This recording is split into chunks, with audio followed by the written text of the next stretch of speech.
Bismillahirrahmanirrahim. Wabihi nasta'in wa alayhi natawakkal. Wassalatu wassalamu ala ashrafil anbiya'i wal mursalin. Amma ba'd. Assalamualaikum warahmatullahi wabarakatuh. Magandang araw po sa inyo lahat at sa mga oras na ito. Ang paksa po na ating pag-usapan ay isa po sa pinakamahalagang bagay na dapat malaman ng bawat Muslim, na ito ang kahalagahan at kainaman ng Makkah. Ang Makkah na ito ay isa sa pinaka-sagrado na lugar o pinaka-sagradong lugar sa lahat ng mga Muslim. At dapat malaman ng bawat Muslim kung bakit ito ay sagrado, bakit mahalaga ito, at ano mga kainaman ng Makkah. Sa mga magsasagawa ng Hajj, sa magsasagawa ng Umrah, ay dapat na malaman ito ng isang tao at sa lahat ng mga Muslim. Una-una, ay ito ay ginawa ni Allah subhanahu wa ta'ala na lugar na haram. Ibig sabihin ay may mga bagay na ipinagbabawal dito na hindi ipinagbawal sa ibang mga lugar. Kaya nga, sinabi ni Allah subhanahu wa ta'ala sa banal na Quran, Rabbana inni askantu min dhurriyyati biwadin ghairi dhi zar'in 'inda baytikal muharram. Okay. Dito sa aya na ito sa Surah Ibrahim, ay kwento ito na kung saan ay inutusan ni Allah subhanahu wa ta'ala si Propeta Ibrahim alayhi salam na kanyang dalhin sa Makkah, sa lugar na kung saan ito ay sa mga panahon na ito ay walang pagkain, walang tubig, walang nakatira sa lugar na Makkah.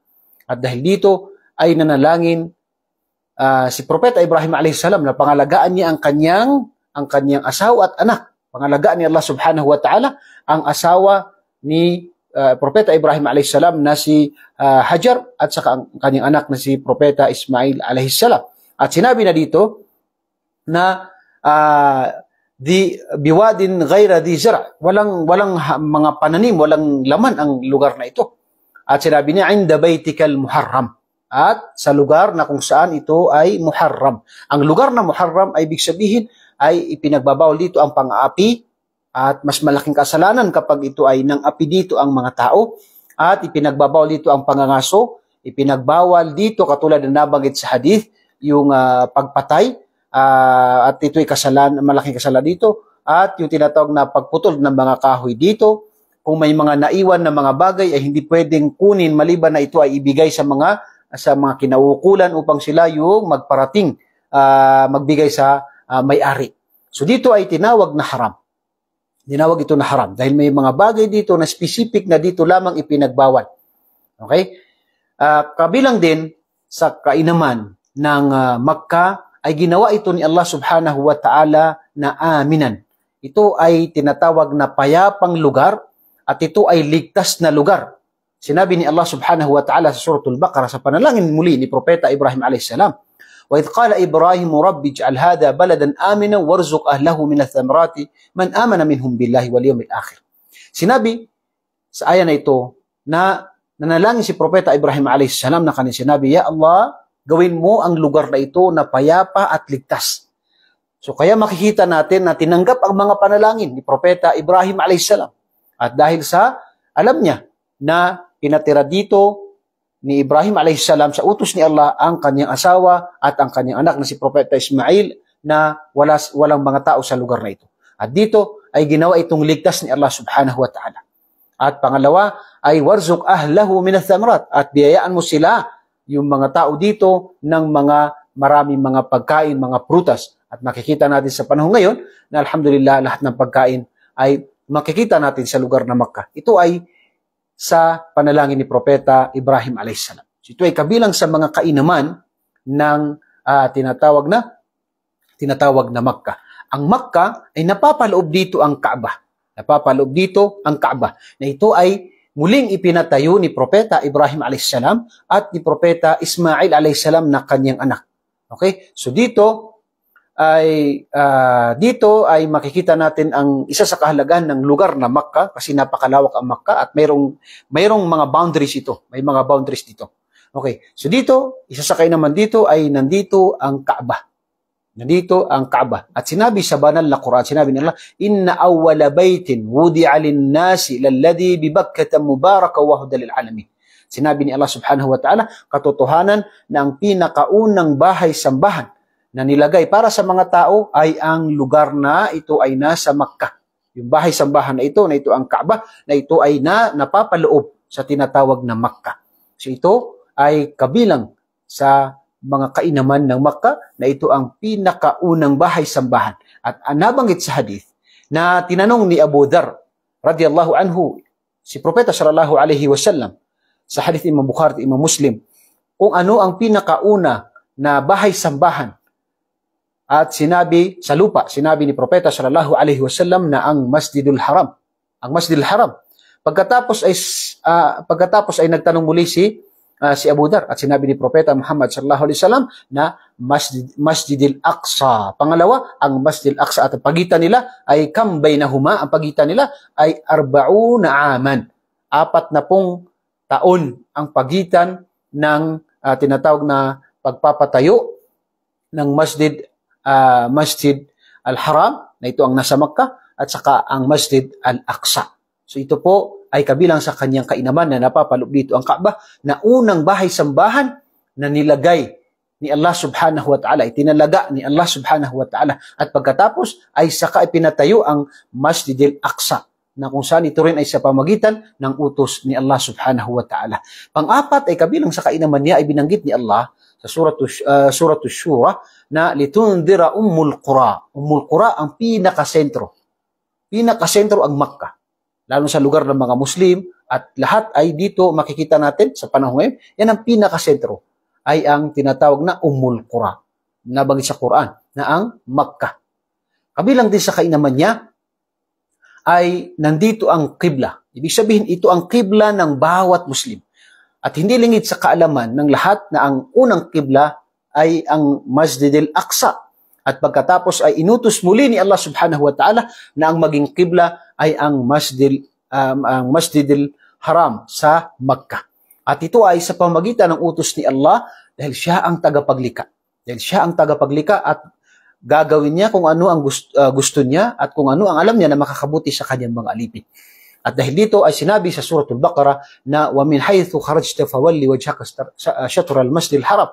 At dahil dito inutusan ni Allah subhanahu wa ta'ala si Propeta Muhammad sallallahu alaihi wasallam na siya ay humarap sa Makkah, na ito ay maging qibla ng lahat ng mga Muslim. Kaya kabilang ito sa pinakadakilang kainaman ng Makkah, na kung saan ay kapag ikaw ay nasa loob ng haram, Masjidil Haram sa Kaaba, ikaw ay nakaharap dapat sa Kaaba. Pero kapag ikaw ay tinatawag na nasa malayong lugar, ay dapat ikaw ay nakaharap sa tinatawag na Makkah, sa Makkah. Dahil dito napapaloob ang Kaaba. So kabilang sa kainaman ng Makkah ay ito, ang Kaaba, ang pinaka-qibla ng lahat ng Muslim. Walang Muslim na nagdarasal maliban sa dito siya nakaharap. Dapat ay nakaharap dito bilang ito ay pagsunod sa utos ni Allah subhanahu wa ta'ala at hindi pagsamba sa tinatawag na Kaaba. Dahil hindi tayo inutusan na sambahin ng Kaaba. Kasi sinabi ni Allah na sa ibang mga talata na sambahin nyo ang tinatawag na lumikha sa tinatawag na Kaaba. Sa tinatawag na Kaaba. Okay. Dito makikita natin na lahat ng Muslim sa buong mundo ay kapag sila ay nagdarasal, sila ay nakaharap sa Makkah. Isa ito sa pinakadakilang kainaman ng Makkah. Ganun din, ay kabilang dito ay ang Hajj at saka Umrah, ay walang lugar na pwede magsagawa ng Hajj at saka ng Umrah maliban lamang sa tinatawag na Makkah. So dito po, ito ang pinili ni Allah subhanahu wa ta'ala, sagradong lugar, banal na lugar, na pinili ni Allah subhanahu wa ta'ala na dito itatayo ang panglimang haligi, ang panglimang haligi ng Islam, na ito ang Hajj, na obligado sa bawat may kakayahan. Sa gustong mag-umrah, ay dito dapat isagawa sa tinatawag na Makkah. Yan ay isa sa mga kainaman na kung saan ay walang ibang lugar maliban sa Makkah. Kaya sapat na ito na dapat mahalin natin ang lugar na ito, ang Makkah at saka ang Madina. Ang Makkah na kung saan ay kabilang sa kainaman niya ay kibla ng mga Muslim. At dito ang pinakaunang bahay-sambahan. At kabilang sa nabanggit natin ay dito lamang pwedeng isagawa ang Hajj at saka ang Umrah.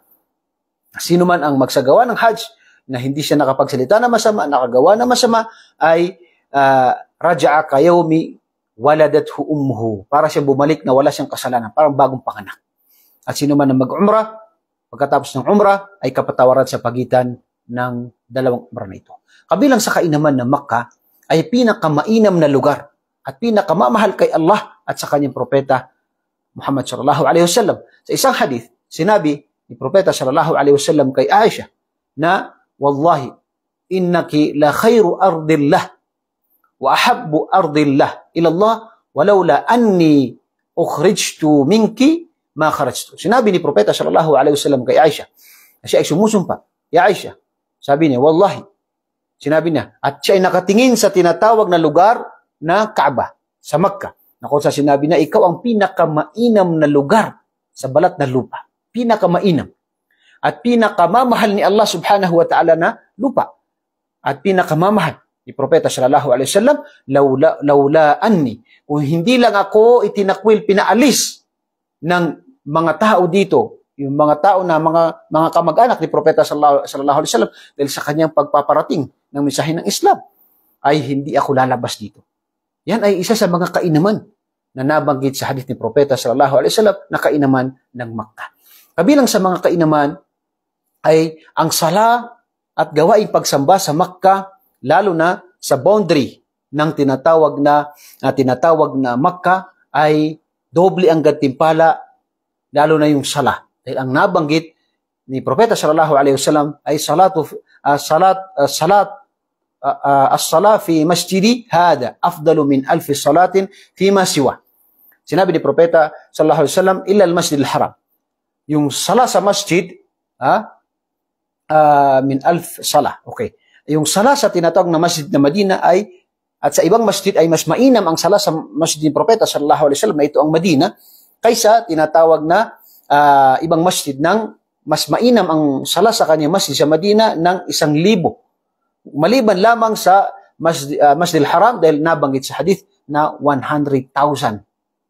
100,000 ang gantimpala ng katulad, ibig sabihin, ng kahigitan niya sa ibang masjid. So kapag tayo ay magsala sa Masjid al-Haram, sa Makkah, ay gantimpala ng bawat sala natin, nakatumbas niya sa ibang masjid, ay para tayo nagsala ng 100,000 na sala. So ito po ay napakainam na ito ay si Allah subhanahu wa ta'ala ang pumili dito at siya ang nagbigay ng gantimpala dito at ito ay specific na nilagay niya lamang sa lugar na Makkah. So ito po ay kabilang sa kainaman ng Masjid al-Haram at saka ayon sa ating mga ulama ay papasok dito ang lahat ng mga masjid na nakapasok sa tinatawag na mga hudud o sa mga boundaries.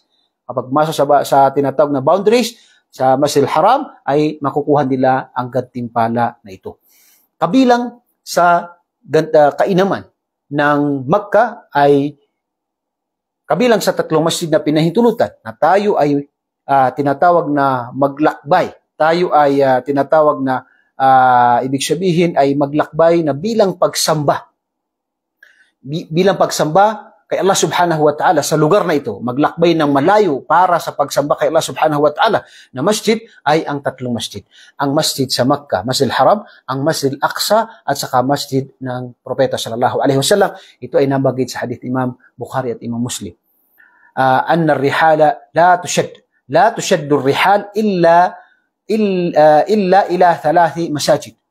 Hindi pinapahintulutan na maglakbay na ang hangarin dito ay pagsamba kay Allah sa isang masjid maliban sa 3 na ito.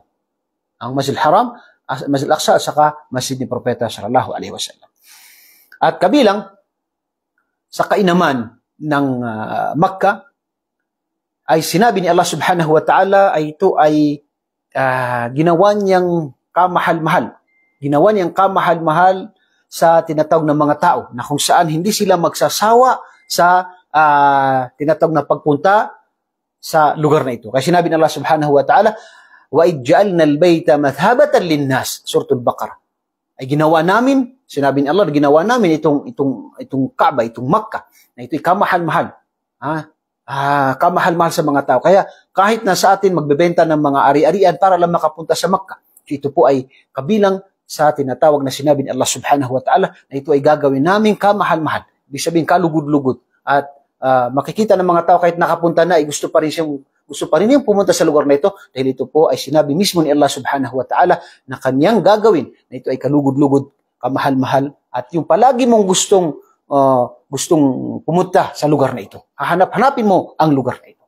Kabilang sa kainaman ng Makkah ay ang nandito yung tinatawag na black stone sa Kaaba na ito ay galing sa paraiso ni Allah subhanahu wa ta'ala. Ito ay bato na sinabi ni propeta na galing sa paraiso ni Allah subhanahu wa ta'ala. Yung black stone na ito. Na ang sunnah ay hawakan natin o kaya tayo ay mag-sign lamang. Itaas natin mga kamay kapag tayo dumaan doon. Hindi natin sinasamba ang lugar ang tinatawag na black stone na ito. Bagkus ito ay paraiso, ito ay tinatawag na bato sa paraiso. Kaya syempre ito ay tinatawag na may kadakilaan. Pero hindi natin sinasamba ito sa Islam. Dapat natin malaman ito. Hindi ito sinasamba sa Islam. Ito ay gagawin natin bilang pagsunod lamang sa ginawa ni Propeta sallallahu alaihi wasallam. Ngunit hindi natin sinasamba ang Kaaba, hindi natin sinasamba ang tinatawag na Hajar al-Aswad. At pagkatapos ay kabilang sa kainaman dito ay makikita natin ang Maqamu Ibrahim. Yung apak ni Propeta Ibrahim alayhis salam sa kanyang pagpapatayo kasama ni Propeta Ismail alayhis salam ng lugar na Kaaba. Nung ipatayo nila ito ay kasama sa mga naiwan doon yung tinatawag na apak ni Propeta Ibrahim alayhis salam. Kabilang din doon sa kainaman ng Makkah ay ito ay pinapangalagaan ni Allah subhanahu wa ta'ala mula sa tinatawag na Dajjal.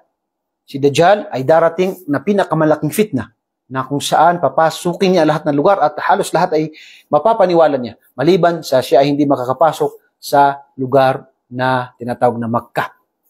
At ganoon din sa Madina.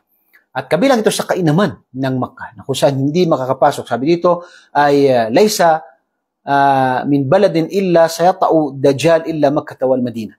Walang lugar na maliban na ito ay makakarating dito si Dajjal at ililigaw niya mga tao dito maliban sa Makkah at sa Madina. Kabilang ito sa kainaman niya. At walang darating na mga paon, yung mga sakit na kung saan ay paon, mga malaking mga pagsubok na katulad nangyari sa ibang mga lugar na dumarating yung mga tinatawag na mga sakit at saka yung mga bagyo at saka yung masisira niya buong lugar. Hindi yan mangyari maliban sa pahintulot ni Allah dahil darating ang panahon na kung saan dahil sa ang mga tao ay wala nang naniniwala, ibig sabihin ay sila nagpabaya sa kanilang relihiyon, ay darating ang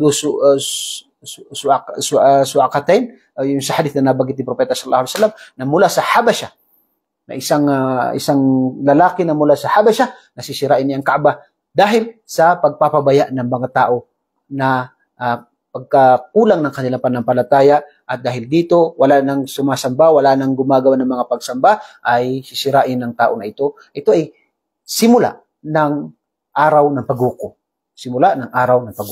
At bilang panghuli ay kabilang sa kainaman ay kapag tayo isa sa pagrespeto, pagmamahal sa Kaaba, kapag tayo ay papasok sa palikuran ay hindi tayo pwedeng humarap at tumalikod sa tinatawag na Kaaba. Bilang respeto at pagmamahal pagdakila sa tinatawag na Kaaba. So kabilang lamang po ito sa mga nabanggit na kung saan ay kainaman, kahalagahan ng Makkah sa buhay ng isang Muslim, sa isang mananampalataya. At isa po sa makikita natin, kahit sapat na dito yung qibla ng mga Muslim ang Makkah. At dito ang Hajj at saka Umrah. At dito ay makikita natin ang Tauhid, alhamdulillah makikita natin na kung saan ay isa sa pinakamalaking tinatawag na programa ng namamahala dito ay ang Tauhid, na kung saan ito ang pagsamba sa nag-iisang tagapaglikha. Iniwasan nila ang mga gawaing shirk o pagtatambal kay Allah subhanahu wa ta'ala. Ay kabilang ito sa mga kainaman na dapat ay malaman ng bawat mananampalataya kung gaano kahalaga sa kanya, gaano kainam sa kanya ang Makkah. Sapat na po ito na mga paliwanag para maging kamahal-mahal sa atin. Dahil kabilang ito sa pananampalataya natin bilang isang Muslim, ang tinatawag na pagmamahal, pagdakila sa lugar na Makkah. Nawa po ay nakapulot tayo ng aral sa mga oras na ito. Ako po muli nagpapasalamat sa inyo lahat at bumabati ng Assalamualaikum warahmatullahi wabarakatuh.